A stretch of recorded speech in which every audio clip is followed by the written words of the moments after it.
Hey, it's Tim, Pickup Truck Plus SUV Talk, and today I'm in a 2021 Kia Sorento X-Line all-wheel drive, and in this video I'm going to tell you why this is one of my favorite three-row SUVs. I'm going to tell you about the exterior, the interior, and we'll go ahead and get some driving impressions of this 2.5-liter turbo in this Sorento. And I can tell you what, I drove a Sorento like this maybe a couple weeks ago. I'll link to that video as well. And I asked for it again in different trim level because I just enjoyed it so much. So yes, I'm a big fan. I grew up in Michigan, and the joke in Michigan was always that the problem with the Kia was always the badge in the front. The problem was the Kia. And I can tell you what, they have really changed. They're reliable now. They have a great warranty.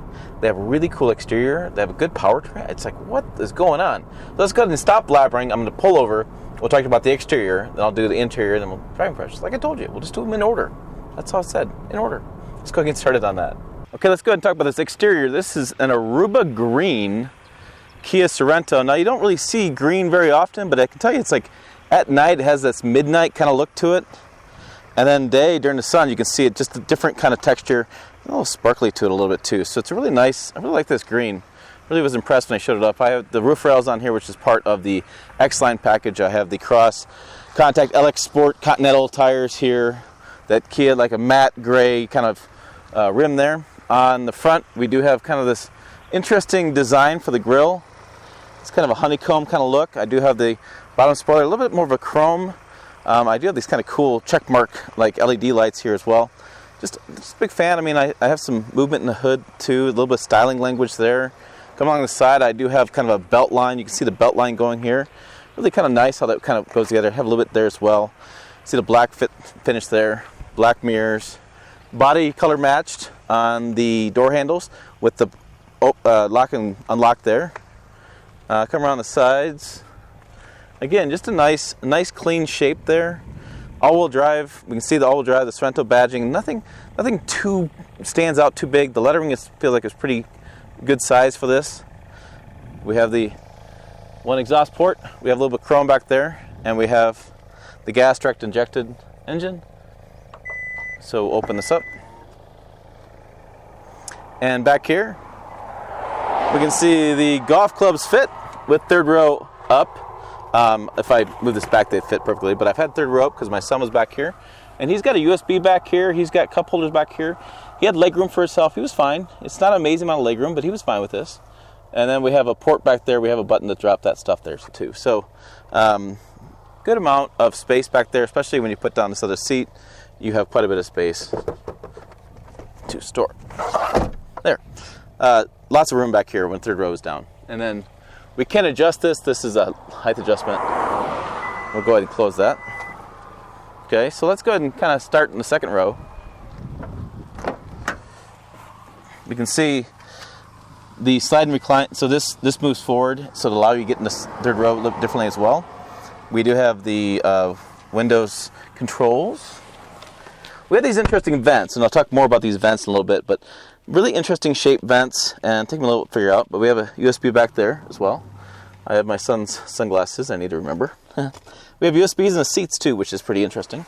Back here, this is that styling. This is interior, it's like a rust color. Really kind of like it. And we have the wood grain kind of feel here. Well, I like these big handles too, easy to use. A cup holder there for some drinks. And then, yeah, that's the third row back there. So we have that set up there. Now back here, if I were to turn the camera, we can see I have some headroom, not a lot of headroom. I don't think the seat goes down. No, it doesn't go down. But yeah, so if you're on the taller side, I'm 5'7". If you're on the taller side, you may have some problems back here just because of the height. But, you know, with this dual panel moonroof back here, I have plenty of room. Even over here, I have some room too. So not too, I don't need this sit back here, but definitely we sit up a little bit higher, which is, like I said, positive, negative. If you're taller, some problems. But what's nice is that when you turn, I can see better. I can see more what's in front of me better over the driver's head. So I feel like I can pay more attention to what's going on. So that's kind of nice. I like that too. We have some little storage pockets, which is always nice to have more storage pockets back here. So this is the second row. Go on up to the first row. Oh, I have Bose speakers. I have a nice grab handle here too. Really big. I just like big handles, big door handles and stuff. Sorento badge there. come around the front. And again, we have the same kind of styling, this kind of fake wood finish, the Bose system there. Come inside, and we have the steering wheel. We have paddle shifters, which are kind of funny. This is all the different drive situations as far as the adaptive cruise, lane to keep assist. I do have the Bluetooth. Oh, and ignore my white socks, but we have aluminum pedals down here too, which is part of the X-Line package. Cooled seats, heated seats, and yeah, different drive modes. This is the auto start stop button, so it'll turn off at stoplights unless you press that button. Engine stays on. We have some camera view. This is a really nice camera, right? So we have the bird's eye view on one side, right here, like 360 all the way around. Then we have the front view, and then if I put it in reverse, oh, excuse me, that is the back view. So we have the reverse. We can see where the wheels are going, and we can see kind of where our trajectory is. Put that back and pull that up anytime. I can look at that. And then you have different modes for that. You can look even closer at the rear. Split that rear. You can kind of look at both sides going down the rear. And then settings, we can change different properties of this. And while we're here, this is a pretty good system. Pretty fast going through stuff. I like the graphics on it. Oh, we got to turn that off. What media? Oh, we have sounds of nature. Let's go rainy, warm fireplace. Ooh, yes. So maybe I can turn this up. There you go. And you can hear that Bose system. Wow. That's a roaring fire. So we got to turn that off or the YouTube police get after me. This is your heating and cooling, which I'll turn on here and kind of see where that goes. That's auto, and you can turn up different auto speeds, but I won't turn that down so you can hear me talk. But yeah, these are interesting. These turn, and you can open and close like this, and then they turn. Then they have this one down here. So it's taken me a while to kind of get them lined up where I want them to get the right airflow. It's kind of an interesting setup on that. Oh, and this is the dash, all digital dash, and it's pretty nice. It's kind of flipped through the different, let's see, mode here. There's the different kind of modes. You can see the screen going up, contacts, rear wheels, drive mode, tire pressure, whether I fell asleep or not. So pretty fast. Everything works really fast, and I like the way the styling is in that. You see we have a little bit of a kind of a big piece of plastic cover up here, and kind of goes to this goes, and it kind of comes down, and we have this wood finish again, and we have a big glove box. Let's see. Oh, we have some storage in here. I have plenty of my stuff in here, and then a little pocket there. I have USBs, and I have a wireless charger in here for my cell phone. So it's going to be right there. Let me pull out this cell phone and toss her in. So we'll toss it in, and boom, there you go. And it's starting to charge. So it's that easy. I like these seats. I just like the pattern on them. I like how comfortable they are. I like the coloring. Like I said, I'm a big fan of this. So let's talk about what it really is. This is a 21 Sorento X-Line all-wheel drive, Aruba green. Interior color is black, but there's a X-Line over here that we'll get to. You can see 2.5 liter turbo, 8-speed dual clutch automatic transmission, all-wheel drive with center locking differential, which is right there. We have different drive modes with snow mode and 1-inch increased ride height.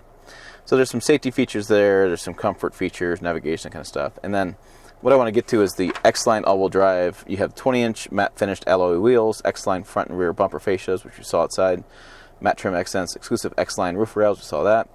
Leather seat trim with heated vented front seats, Bose premium system, surround view monitor, which we saw that. Blind spot view monitor, which is, there's blind spot right there. And the blind spot view monitor is going to be right here. So if I turn, I can see it right there in the image. Depending where I turn, there is the monitor right there. It shows me what's next to me in the blind spot, which is kind of handy. And we have the 12.3-inch digital instrument cluster, that one there. And heated steering wheel. We have the parking assist reversed and parking distance. Aluminum sport pedals, auto dimming rearview mirror. Nice mirror, by the way, too. And there's your controls up there. The controls this big panoramic moonroof. X-Line rust interior package, which is this $200 for this, and I think it's a bargain. Carpeted floor mats and carpeted cargo area with seat back protection. So total price is $44,285 after $1,170 in transportation or dealer fees, shipping, handling, that kind of stuff. We said the EPA, there's a 24, 28 mile per gallon, 24 combined. This uses a lot of Korean components, some U.S., mostly U.S. and Korean, and then its final assembly point is in West Point, Georgia.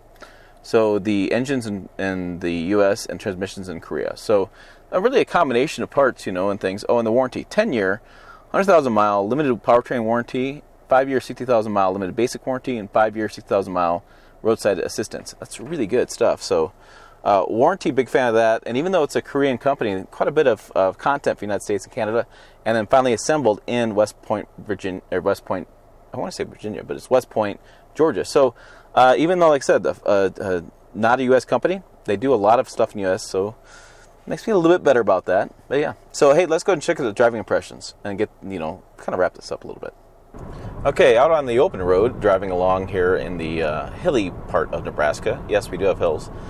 With the 2.5-liter turbocharged engine behind the wheel, 8-speed automatic transmission, 311 foot-pounds of torque. I have 21 city, 28 highway, 24 combined is my fuel economy, and I'm averaging that. I do have some different drive modes. I have a sport mode, I have a comfort mode, I have a smart mode, which fuel efficient mode, and so I have a snow mode as well. I have a center locking differential, kind of fakes the locking differential, but it does get all 4 wheels engaged at the same time when it locks that axle. So I gotta say, overall, I'm a big fan of this.